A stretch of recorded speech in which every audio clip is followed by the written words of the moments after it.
మా latest videos కోసం మా ఈ తెలుగు న్యూస్ ఛానల్ సబ్స్క్రైబ్ చేసి గంట సింబల్ యాక్టివేట్ చేసుకోండి. రేపు సోమవారం ఉగాది తర్వాత రోజు కాబట్టి తులసి చెట్టుపై ఇది పోస్తే 24 గంటల్లో మీ దరిద్రం పోతుంది. ఉగాది తర్వాత రోజు తులసి చెట్టుపై ఇది పోయటం వల్ల మీకు కష్టాలు తీరుతాయి, ఆర్థిక సమస్యలు పోతాయి. అంతేకాదు మీరు కోట్లను సంపాదించే స్థాయికి వెళ్తారు. తులసి చెట్టుపై ఇది పోయటం వల్ల లక్ష్మీదేవి సంతోషించి మీకు కోట్లను ప్రసాదిస్తుంది. ఇక మీకు ధనధాన్యాలకు లోటు అనేదే ఉండదు. మన అందరి ఇళ్లల్లో తులసి మొక్క ఉంటుంది. తులసి మొక్కను హిందువులు అత్యంత పవిత్రమైనదిగా భావిస్తారు. దైవ స్వరూపంగా భావించి పూజిస్తారు. మతపరమైన దృక్కోణం నుండి హిందూ మతంలో తులసికి చాలా ముఖ్యమైన స్థానం ఇవ్వబడింది. తులసిని విష్ణువుకు ప్రీతిపాత్రమైనదిగా కూడా చెప్తూ ఉంటారు. హిందువులు నిర్వహించే అనేక పవిత్రమైన పనులలో తులసి పూజకు ప్రత్యేక ప్రాముఖ్యత ఉంది. తులసి ఆకులు లేకుండా విష్ణువు పూజ అసంపూర్తిగా ఉంటుందని నమ్ముతూ ఉంటారు. తులసి లేకుంటే శ్రీహరి ఆనందించడని ధర్మశాస్త్రాలు చెప్తూ ఉన్నాయి. ఇంట్లో తులసి మొక్కను నాటడం వల్ల ఇంట్లో సుఖ సంతోషాలు ఐశ్వర్యము పెరుగుతాయని చెప్తూ ఉంటారు. తులసి మొక్కలో విష్ణువు లక్ష్మీదేవి నివసిస్తుందని నమ్ముతూ ఉంటారు. శాస్త్రాల ప్రకారం స్నానం చేయకుండా తులసి మొక్కను తాకకూడదు, ఆకులను కొయ్యకూడదు. తులసి ఆకులను ఉదయం లేదా పగలు మాత్రమే తెంపుకోవాలి. సూర్యాస్తమయం తర్వాత పొరపాటును కూడా తులసి ఆకులను మొక్క నుంచి కట్ చేయవద్దు. తులసిని సజీవంగా ఉంచిన చోట విష్ణువు మరియు లక్ష్మి అనుగ్రహిస్తారని విశ్వాసము. అటువంటి ఇంటిలో ఎల్లప్పుడూ ఆనందము మరియు శ్రేయస్సు ఉంటుంది. ఏకాదశి మరియు ఆదివారం మినహా మిగతా రోజుల్లో తులసి చెట్టుకు నీరు పొయ్యండి. తులసి మొక్కకు నిత్యం పూజ చేయండి. సాయంత్రం తులసి ముందు దీపం ఉంచటం ద్వారా మీ కుటుంబానికి మేలు జరుగుతుంది. ఆదివారాలు, ఏకాదశి లేదా పవిత్రమైన రోజులలో తులసి మొక్కను నాటొద్దు. తులసి చెట్టు ఉంచిన ప్రాంతాన్ని పరిశుభ్రంగా ఉంచుకోండి. పురాణాల్లోనూ దీనికి ఎంతో ప్రాముఖ్యత ఉంది. తులసి స్వయంగా శ్రీ మహాలక్ష్మి స్వరూపం. అందుకే శ్రీ మహావిష్ణువుకు అత్యంత ప్రీతికరమైనది. లక్ష్మీనారాయణులకు ఎంతో ఇష్టమైన తులసి చెట్టుపై రేపు ఉగాది తర్వాత రోజు ఏం చల్లాలో ఇప్పుడు మనం ఈ వీడియోలో వివరంగా తెలుసుకుందాం. అంతకన్నా ముందు తులసి మహత్యం గురించి, శ్రీకృష్ణుడు సత్యభామకు చెప్పిన విషయాలను గురించి ఈ వీడియోలో తెలుసుకుందాం. ఈ కథను వినటం వల్ల సర్వ పాపాలు తొలగిపోతాయని సాక్షాత్తు శ్రీకృష్ణుడే సత్యభామకు చెప్పారు. కనుక ప్రతి ఒక్కరూ కూడా ఈ కథను పూర్తిగా వినండి. అలాగే మా వీడియో నచ్చితే లైక్ చేసి షేర్ చేయండి. అలాగే మా ఛానల్ని కూడా సబ్స్క్రైబ్ చేసుకోండి. అలాగే జై శ్రీరామ్ అని కామెంట్ చేయండి. ఓసారి సత్యభామ శ్రీకృష్ణుని దగ్గరకు వెళ్ళి, ఓ స్వామి, తులసి మొక్కకు నీరు పోస్తే మంచి జరుగుతుంది అని చెప్పారు. మరి తులసి దగ్గర దీపం పెట్టడం వల్ల ప్రయోజనం ఏంటి అని అడిగింది. అప్పుడు శ్రీకృష్ణుడు ఆమెకు ఒక కథ చెప్పడం మొదలుపెట్టాడు. గతంలో దక్షిణాన ఒక పెద్ద నది ఉండేది. ఆ నది ఒడ్డున హరహర అనే ఒక బ్రాహ్మణుడు ఉండేవాడు. అతను వేదాలను చదివిన ఒక గొప్ప పండితుడు. అయితే అతని దురదృష్టం కొద్దీ అతనికి పొగరుబోతు భార్య దొరికింది. ఆమె ఎప్పుడూ అతన్ని అవమానించేది, భర్తతో ప్రేమగా వ్యవహరించేది కాదు సరికదా. అతనికి అన్నం కూడా పెట్టేది కాదు. అతని ఇంటికి ఎవరైనా చుట్టాలు వచ్చినా సరే వాళ్లను అవమానించి తరిమి కొట్టేది. అంతేకాకుండా ఇతర పురుషులతో మాట్లాడుతూ కావాలని ఈ బ్రాహ్మణుణ్ణి మానసికంగా కూడా హింసిస్తూ ఉండేది. అందరూ చూస్తూ ఉండగా చెట్టు కింద నిలబడి బట్టలు మార్చుకునేది. అయితే ఆ బ్రాహ్మణుడు ఎన్నోసార్లు ఆమెను హెచ్చరించాడు, తన ప్రవర్తన మార్చుకోమని చెప్పాడు. కానీ ఆ బ్రాహ్మణుడి భార్య అతని మాటలు పట్టించుకోలేదు. నీలాంటి అడుక్కు తినేవాడిని పెళ్లి చేసుకుని నేను చాలా పెద్ద తప్పు చేశాను. నీలాంటి వాటితో బ్రతికే కంటే నరకానికి పోవటమే నాకు సుఖంగా ఉంటుంది అని అతనితో గొడవ పెట్టుకుంది. అంతేకాకుండా తన భర్త ముందే ఆమె వ్యభిచారం చేయటం కూడా మొదలుపెట్టేసింది. కామ జ్వాలలతో రగిలిపోతూ ఆమె అందమైన వ్యక్తి కోసం పరితపించేది. కామంతో రగిలిపోతూ తన కామ దాహాన్ని తీర్చుకునేందుకు ఎవరినైనా పంపించమని సిగ్గు లేకుండా దేవుణ్ణి కూడా వేడుకునేది. తన ఆనందానికి సరిపోయే మగాడు కావాలి అని ఆమె ప్రార్థించింది. అటువంటి మగాళ్లను వెతుక్కుంటూ అడవిలోనికి వెళ్ళింది. అదే అడవిలో ఒక భయంకరమైన పులి తిరుగుతూ ఉంది. ఆ పులి చూపు ఆ బ్రాహ్మణ స్త్రీ మీద పడింది. వెంటనే ఆమెను తినడానికి పులి తన పంజాన్ని విసిరింది. అయితే బ్రాహ్మణ మహిళ ఎంతగానో భయపడిపోతూ ఆ పులిని వేడుకుంది. తనను దయతో వదిలిపెట్టమని అడిగింది. అందుకు ఆ పులి ఒప్పుకోలేదు. ఈరోజు నువ్వు నాకు ఆహారంగా మారాలి అని ఈ ప్రకృతి నిన్ను నా దగ్గరకు పంపించింది అని ఆ మహిళతో చెప్పింది. ఆ పులి మాట్లాడుతూ ఉండటం చూసి ఆ మహిళ ఎంతగానో ఆశ్చర్యపోయింది. నువ్వు సాదాసీదా పులివి కాదు, ఇంతకీ నువ్వు ఎవరు? నిజం చెప్పు అని ఆ పులిని ప్రశ్నించింది. ఆమెను చంపి తినటం మానేసి తన జీవిత కథను చెప్పటం మొదలుపెట్టింది ఆ పులి. నీలాంటి పాపాత్ములను తిన్నప్పుడే నాకు ఈ జన్మ నుండి విముక్తి లభిస్తుంది. నేను నీకు నా కథను చెప్తాను, జాగ్రత్తగా విను అని ఆ పులి తన పూర్వజన్మ కథను చెప్పటం మొదలుపెట్టింది. ఒకప్పుడు దక్షిణ దేశ తీరంలో పవిత్రమైన నది ఉండేది. అక్కడే ఒక బ్రాహ్మణుడు నివసిస్తూ ఉండేవాడు. ఎన్నో పుణ్యాలు చేసుకునే ఆ బ్రాహ్మణుడి కడుపున నేను పుట్టాను. అయితే నాకు బ్రాహ్మణుడు సద్గుణాలు రాలేదు. నాలో ధనాన్ని సంపాదించాలి అనే కోరిక పెరిగిపోయింది. దాంతో నేను అక్రమ మార్గంలో ధనాన్ని సంపాదించటం మొదలుపెట్టాను. యాగాలు నిర్వహించాను, కానీ వాటికి కూడా ధనాన్ని ఆశించాను.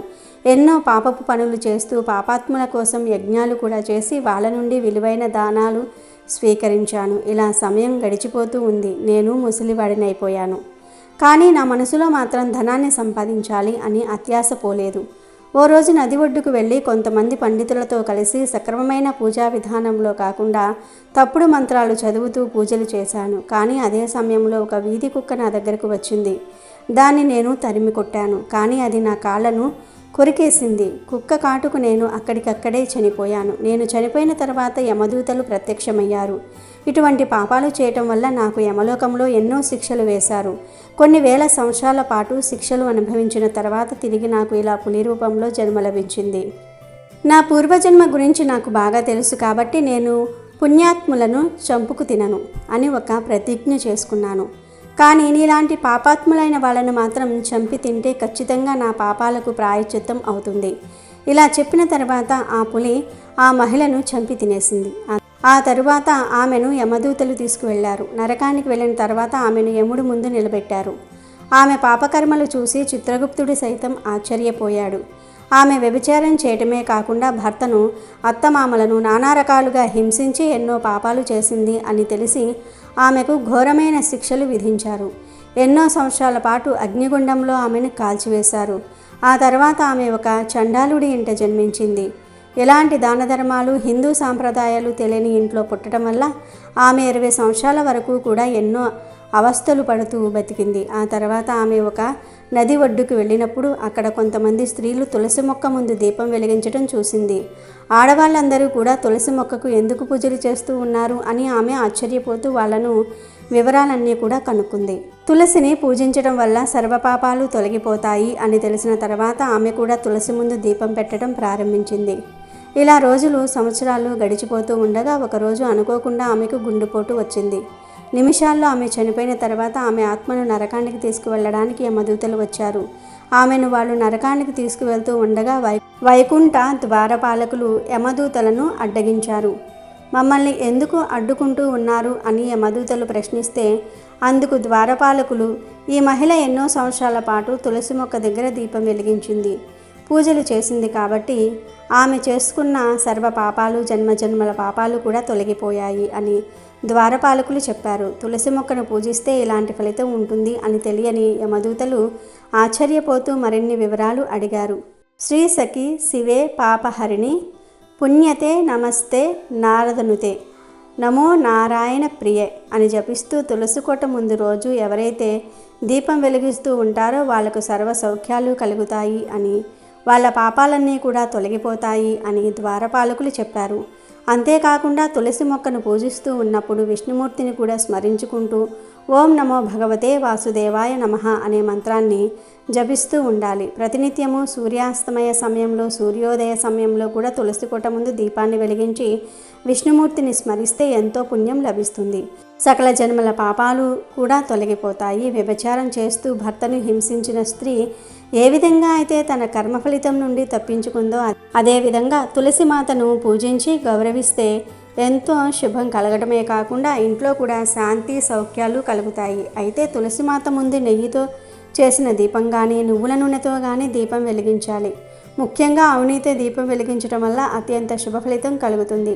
ఒకవేళ ఆవు నెయ్యి కొనుక్కునే స్తోమత లేకపోతే అటువంటి సమయంలో నువ్వుల నూనెతో దీపం వెలిగించటం వల్ల కూడా పాపకర్మలతో పాటు శనిపీట కూడా తొలగిపోతుంది. నెగటివ్ ఎనర్జీని తొలగించుకోవడానికి కూడా నువ్వుల నూనె దీపం పనికి వస్తుంది. 7 జన్మల పుణ్యం లభించాలి అంటే తులసి మాత ముందు దీపం వెలిగించుకోవాలి.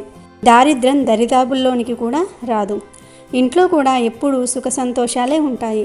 తులసి దగ్గర దీపం వెలిగించటం వల్ల పితృదోషం, కాలసర్ప దోషం వంటి దోషాలు కూడా నశిస్తాయని, ఆత్మశుద్ధి చేయబడటం వల్ల మన పాపాలు ప్రాయశ్చిత్తమవుతాయి.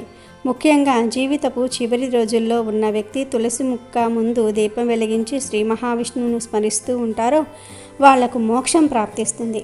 లక్ష్మీదేవి ఆశీర్వాదం పొందాలన్నా కూడా తులసి ముందు దీపం వెలిగించక తప్పదు. ఇలా శ్రీకృష్ణుడు సత్యభామకు తులసి గొప్పతనం వివరించారు. కనుక ప్రతి ఒక్కరూ కూడా తులసిని పూజించి పాపాల నుండి విముక్తిని పొందండి, ఆనందంగా జీవించండి. ఇక వీడియోలోకి వస్తే, రేపు ఉగాది తర్వాత రోజు తులసి చెట్టుకు పూజ చేసే ముందు ఈ నీటిని తులసి చెట్టుపై చల్లాలి. ఈ పరిహారానికి కావలసినవి పంచదార, యాలుకల పొడి, కొంచెం అత్తరు లేదా రోజు వాటరు, కొంచెం పసుపు. వీటిని ఇప్పుడు మనం చెప్పుకోబోయే విధంగా నీటిలో వేసి కలిపి తులసి చెట్టుపై చల్లాలి. ముందుగా ఒక రాగి చెంబు తీసుకోండి, అందులో కొన్ని నీరు పోయండి. ఆ నీటిలో అత్తరు లేదా రోజు వాటర్ను వేయండి. మంచి స్మెల్ వచ్చే అత్తరును లేదా రోజు వాటర్ వేయటం వల్ల లక్ష్మీదేవికి త్వరగా ఆకర్షితురాలవుతుంది. ఆ తర్వాత ఆ వాటర్లో పంచదారను వేయండి. 1 స్పూన్ పంచదారను వేయండి. పంచదార తీపి పదార్థం. ఈ తీపి పదార్థాన్ని వేసిన నీటిని తులసిపై చల్లటం వల్ల మీ జీవితం కూడా మధురంగా మారుతుంది. ఆ తర్వాత 2 యాలకులను తీసుకోండి, వాటిని పొడి చేసి ఆ నీటిలో వేయండి. యాలకులను ఈ పరిహారంలో ఉపయోగించడం వల్ల ధన ఆకర్షణ శక్తి పెరుగుతుంది. మీకు ఉన్న ఆర్థిక సమస్యల నుండి బయటపడగలుగుతారు. యాలకుల పొడి వేసిన తర్వాత పసుపును వేయండి. పసుపు మంగళకరమైనది, శుభకరమైనది. చిటికెడు పసుపు వేస్తే చాలు, ఎక్కువగా వేయకూడదు. రాగి చెంబులో నీరు పోసి అత్తరు వేసి పంచదార, యాలకుల పొడి, పసుపు వేసి 1 పువ్వు అందులో వేసి బాగా కలపండి. ఆ తర్వాత ఆ చెంబును మీ చేతిలో పట్టుకొని 3 సార్లు తులసి చెట్టు చుట్టూ ప్రదక్షిణలు చేయండి. తులసి చెట్టు చుట్టూ ప్రదక్షిణాలు చేసినప్పుడు ఓం నమో భగవతే వాసుదేవాయ అని అనుకోండి. 3 ప్రదక్షిణాలు పూర్తయిన తర్వాత మీ సంకల్పం చెప్పుకోండి. మీకు ఉన్న ఆర్థిక సమస్యలు, కుటుంబ సమస్యలు, అనారోగ్య సమస్యలు, వృత్తి వ్యాపార పరంగా ఉన్న సమస్యలు చెప్పుకొని ఆ నీటిని పువ్వుతో 3 సార్లు తులసి చెట్టుపై చల్లండి. మిగిలిన నీటిని తులసి చెట్టు మొదట్లో పోసేయండి. ఆ తర్వాత తులసి చెట్టు దగ్గర దీపం పెట్టండి. పటిక బెల్లం కానీ అరటి పండ్లను కానీ నైవేద్యంగా పెట్టి ధూపం చూపించి హారతి ఇవ్వండి. మళ్ళీ ఒక్కసారి మీ సంకల్పాన్ని చెప్పుకోండి. ఈ విధంగా ఉగాది తర్వాత రోజు చేయటం వల్ల మీ జీవితం 24 గంటల్లో మారిపోతుంది. మీకు ఉన్న కష్టాలను, దరిద్రాన్ని తొలగించేస్తుంది ఈ పరిహారం. ఉగాది తర్వాత రోజు వీటిని తులసి చెట్టుపై చల్లటం వల్ల మీ ఆర్థిక స్థితి బాగా మెరుగుపడుతుంది. మీ ఇంట్లోకి ధనం దూసుకు వస్తుంది. ఈ రోజులలో డబ్బు చాలా ముఖ్యమైనది. డబ్బు ఉంటే అన్నిటినీ సాధించగలుగుతాము. ఈ పరిహారం చేయటం వల్ల మీకు లక్ష్మీనారాయణుల అనుగ్రహం కలుగుతుంది. మీ జీవితం చాలా అద్భుతంగా మారిపోతుంది. కనుక ప్రతి ఒక్కరూ కూడా రేపు ఉగాది తర్వాత రోజు తులసి చెట్టుపై ఇప్పుడు మనం చెప్పుకున్న వాటిని చల్లండి. ఆర్థిక పరంగా వృద్ధి చెందండి, ఆనందంగా జీవించండి. అమెజాన్లో బెస్ట్ డిస్కౌంట్స్ కోసం వీడియో డిస్క్రిప్షన్లో లింకు ఉంది, చూడండి. అలాగే మా టెలిగ్రామ్ ఛానల్ సబ్స్క్రైబ్ చేసుకోండి.